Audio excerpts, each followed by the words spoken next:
Hello, everyone. This is a podcast that we did with Jeremy Mistreta from New Age Artisans. I had a great time speaking with him. We were able to talk about aspects of the industry and some of the history that I have in the industry. So I want you guys to enjoy it. So check it out. I guess you could say the reasons why I'm where I'm at today, or why I chose to do Venetian plaster, is because of God. So that these people, they hired this guy. He came in. They told me I had to stay outside doing the burnishing or doing the final coats and the Venetian plaster in the opposite side of the house. The house was huge, man. You needed a car to get to the other side. That's how big this house was. I was out on the other side of their house on lunchtime. I was sitting on my ice chest eating a burrito. And what I didn't tell you is that they told me his name is John. He thought he was an American guy. So this Mexican dude walks up in front of me, then by the parking lot. He's like looking for his vehicle, and he's like, "Hey man, this is where the parking lot is." Like, yeah, it's up there. And so he sparks up the conversation, and we start talking, going back and forth. And he tells me, where he's from, and I'm like, "What?" He's from Poquema. That's where I'm from. And so we start talking, and then he tells me, "Who are you?" And I told him my name, and he's like, "Oh, you're Angel." He says, "Well, I'm Juan." And I'm like, "Wait.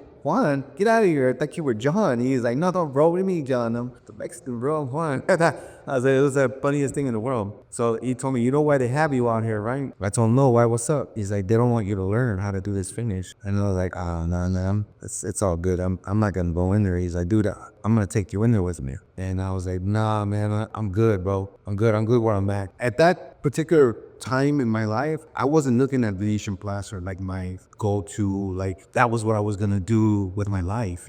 But this man, he sparked something inside of me when he told me, "Look, dude, these guys, they're holding you back, bro. Like these guys, they don't want you to learn this. They're holding you out here. The guy you're working for is a jerk. Why are you working for him?" And I'm like looking at this guy like, "Dude, it's just a paycheck." "No, bro, it's not." He says, "You know what this is?" I'm like, "No, I don't know what this is." He said, "Come with me." So I followed him inside the house. We go inside the house. Told you this is controversial, bro. We walked there, and now we're inside the house. And he's like, "What are you doing here? You're supposed to be on the inside of the house." And I'm like, "No, man. He told me to come with him." And so this guy Juan tells him, "No, he's gonna be my wingman. I'm gonna train him. You guys are gonna watch while he works with me, and this guy's gonna work with you." And he wasn't having that. He started cussing. He threw his tools on the floor, and he's saying all these profanity. And he says, "I'm gonna call Ofer, the one to text him, and I'm gonna let him know right now what's going on. That this is racism. It's because it's Mexican." And he's like, "No, it's not that. I want to help her.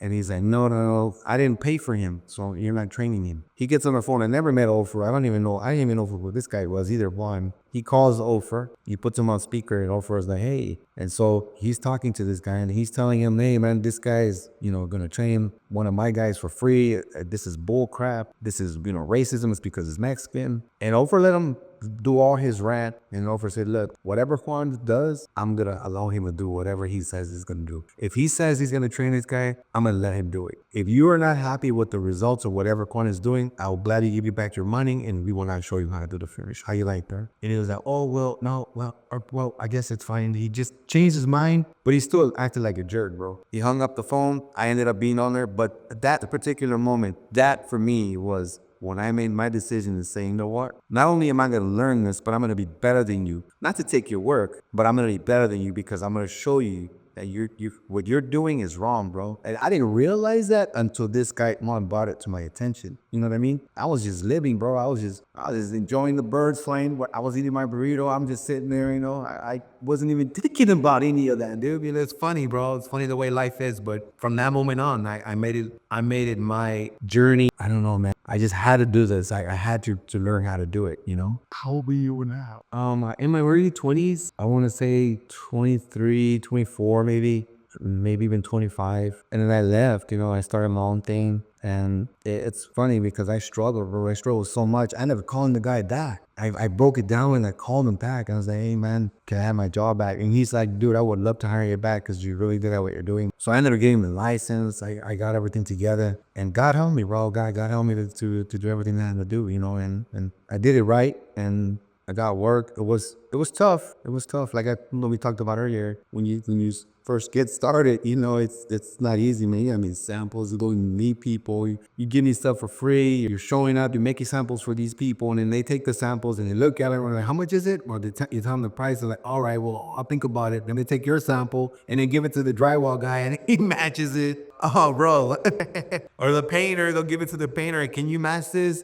For, whatever, $2 a square foot. Like, yeah, I'll match it. But, yeah, I think it's a systemic problem in the industry. Sometimes we have to do jobs that are really low and they make it up later. I think that if everyone collectively, all of us in the industry, we're all competition, yes, but if everyone collectively said, you know what? If Renan is doing it for $15 a square foot, Jeremy is going to do it for $15 a square foot. Angel's going to do it for $15 a square foot. No one's going to underbid anybody. You know why? Because this is what's happening to our industry. This designer will call you, and then she'll call Renan, and she'll call me. And she'll try to get the lowest bidder. And if everyone collectively together, unitedly, all around the United States, if we all stick to our guns, bro, right? I think we can change a lot. We can change a lot of the industry. Maybe I'm spitballing here. Maybe I'm, throwing punches at the air by saying that. Creating an industry standard. Yeah, for everyone, for all of us. I think it's a strong suggestion, is what I'm saying, That's one of our narratives, actually. And I haven't even, this is the first time I talk about it. This is the first time I talk about it. But this is one of our goals through Library, is to see if we can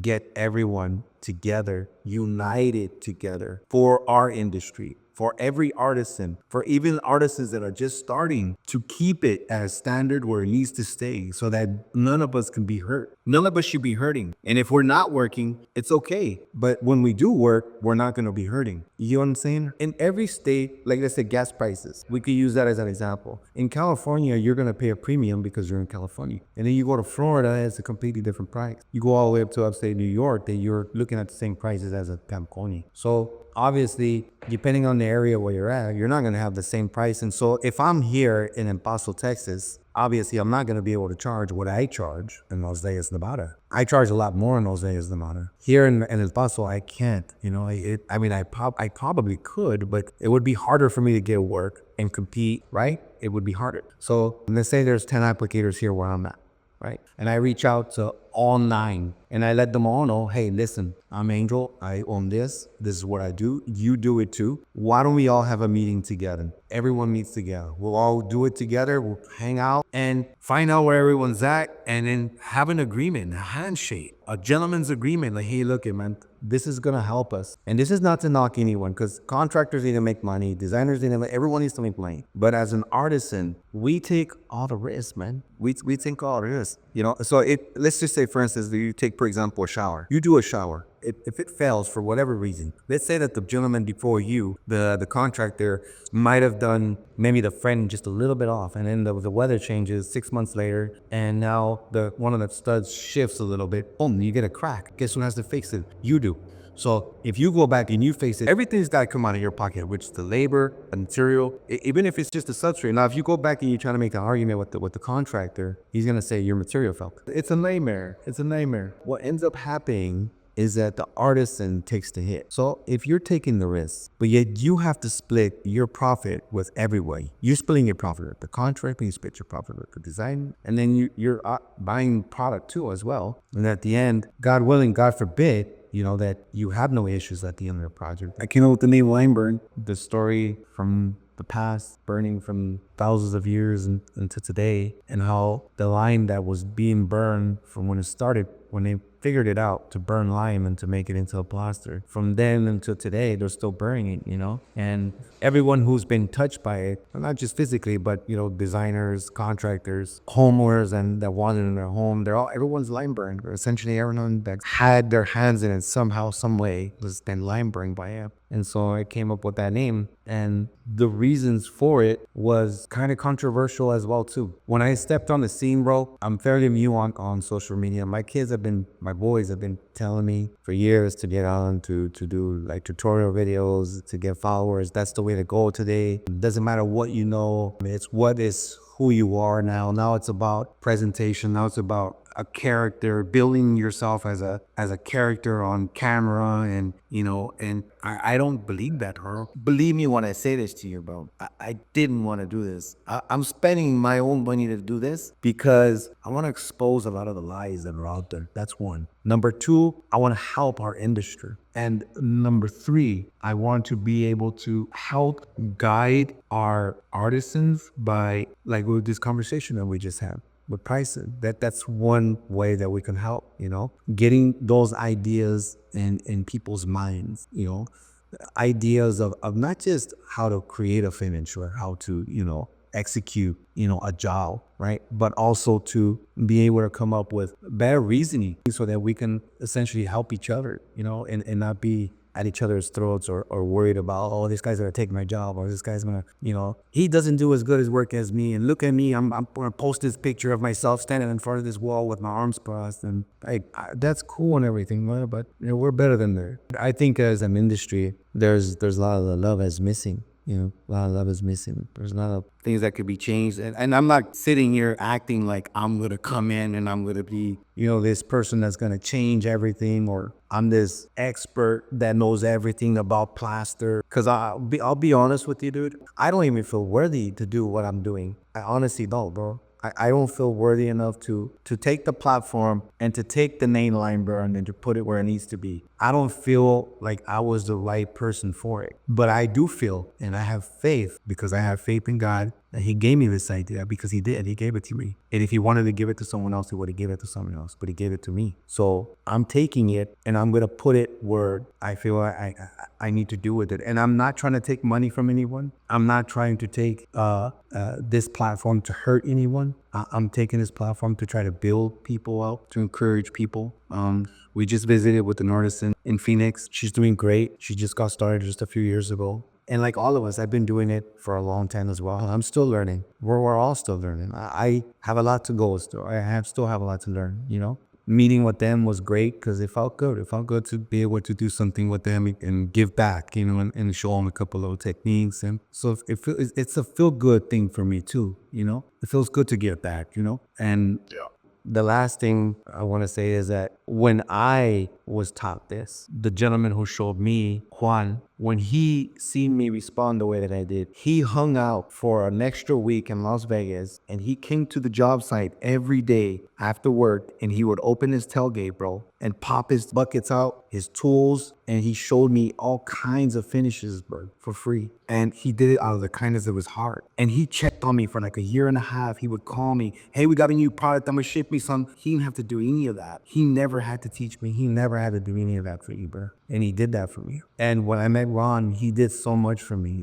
All the people that God put into my life to help me. And I feel like today I can get back. And it doesn't mean that I'm going to make someone a professional or I'm going to make them an expert because I'm talking about a specific plaster on Limeberg, or I'm talking about a specific technique. They're not going to be a professional because I do that. So I'm not going to take from anyone's pockets. People out there who are these training classes on these programs or the academies that are teaching, they're charging to teach. That's okay. You make your money. What I'm doing here because I want to do is I love doing what I do, and I'm not trying to hurt anyone in our industry, especially those like you.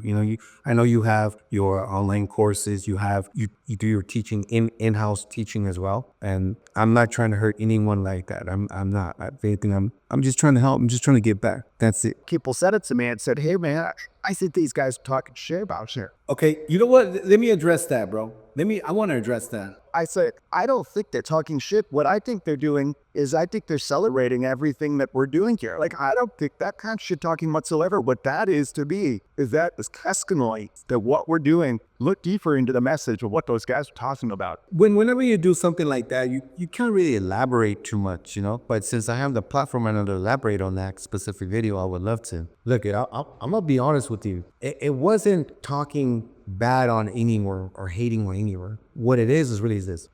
I told you a few minutes ago, you're an artist, Eva. Me and you, if we're sitting at this table and you're standing there right there where you're at, and you tell me, Angel, I'm going to put a sample board up. There's a finish. I need you to learn it real quick. This is the material. It's 2 coats. This is how you put it on. I'm going to watch you put it on from the camera. And you're going to put a sealer on it. Me and you can explain it to me because you're an artisan, I'm an artisan, right? Now, you have guys that are sprouting out, guys that are popping up out of nowhere, that have never even been in the industry. They learn how to do it in their garage. Matter of fact, they go and they sign up. They have some kind of skill, maybe with the trowel, or maybe even with the putty knife doing drywall mudding. They go to these courses and they sign up and they pay them to do these courses. Now, these guys are the ones teaching these courses, bro. And these guys are not qualified to teach, is what I'm saying. And I'll say it again. These guys are not qualified to teach. There's guys out there right now today that are sprouting out. Like, for instance, like let's take you and Exotic, for example. John Carlo, he's an artisan. He's an artisan, bro. So him being an artisan, he knows what his material is supposed to feel like. He knows what his material is supposed to look like. No one needs to tell him that because he's an artisan. Now, if you take someone who's not an artisan and you throw some material at him, he's not going to really know what to do with it, or to sell it. He might be able to sell it to you, but as far as what to do with it, he's not really going to know what to do with it, man. There's a big difference when you separate an actual artisan to actually teach something when it comes to material. What I'm trying to say is that if you're an artisan and you're going to teach, then you're qualified to teach because you already are an artisan. What me and my son were speaking of that day was, and I should have said it, but I didn't want to be controversial, but in order for this to actually take off to where it needs to be, there's companies out there right now that are sprouting because, it's the thing to do. You want to make money, you want to sell micro cement. But micro cement is a new thing now. Everyone's trying to sell it. Everyone's trying to make it. It's a resin with this product. It's not even natural. They're making these products to try to get rid of tallow. And to me, lime burn is about lime plasters, bro. I love lime plasters. For me, I don't mind using the micro cements, but whenever I can get away from not using them, I don't use them. Because I rather use lime plaster. And I'll say that out loud. I would rather use lime plaster because to me, lime plaster has been around for thousands of years. Why change it if it ain't broken? These new companies that are sprouting out, that are selling micro cements, that are trying to eliminate our lime plasters, is essentially they're trying to get out from using the lime plasters in the showers. And that conversation that me and my son had, that's the way he feels. And I wasn't going to try to navigate the conversation or try to exclude what he said to kind of, dictate the conversation to where it led into or favoring the lime plaster. I let him speak freely, or however he felt about lime plaster or micro cement. That's what he said. But as far as that goes, is and I know I'm probably ranting too much, but the fact is there's too many schools that are popping up from people who came out of nowhere. They're taking from the pillars. If you want to go to a school to learn, go to a real artisan or go to the pillars. That's it. That's how I felt about it. Go to the pillars or go to a real artisan. Don't go to these schools that are just popping up out of nowhere, that no one's even heard of, these new materials that you can't even pronounce, that they're coming out with these new micro cements or these new plasters that no one they never even been vetted, but yet they have these courses that they're teaching. Who are these guys? You have courses that they're teaching a micro cement and the stuff for the floor. What is that? Oh, I can't even think now. The epoxy. They're doing epoxy and micro cement courses together with Venetian plaster. Come on, bro. That's just, it's a hack. I call it a hack, man. It's a gimmick, man. And then you go to these courses, and when you go to these courses, I can tell you this because I've spoken to a lot of artisans. One of them specifically told me they went to a micro cement course, and before they even opened the bucket, they handed them the certificate. So you're buying certificates. People are going and buying certificates, and now they're certified to do micro cement, and it's like, bro, and then these guys are the ones calling lime burn. These guys are the ones calling hey, what do I do? I'm gonna send you a picture of this sour. What should I do? Dude, you went to the course, you paid the money. They didn't show you what to do. They're not showing these people anything and just giving them a certificate. So it's that's sad, man. That's so sad because they're taking money from these people that probably can't afford that money. Hey, babe, I'm going to take this course and we're going to start paying our rent on time now. Don't worry, we're going to get caught up on all our bills, but I need this money that we have saved. Well, why do you need it? Well, because I'm going to take this course, but this course is going to take us over the top. This is what we need. I promise you, if we do this, it's going to be better for us. And this guy goes and spends his money, gives it to this guy. This guy doesn't show him anything. He just gives him a piece of paper. Now this guy goes out and tries to do a shower. He ends up having a fail, has to redo it, spends all this money. Bro, we can't do that. We got to put a stop to that. And us educating other artisans and letting them know, hey, if you're going to go to a course, come to Jeremy, go to Exotic, go to Meore, go to Vasari, go to Techstone, go to Armacoat, go to the pillars that are in the industry, the guys that have been around for a long time, guys that can teach. Go to them. Do your homework. Spend the extra money. It's worth it. Don't go to a course because it's $700. Save your money and spend the extra money. You're gonna get a better teaching.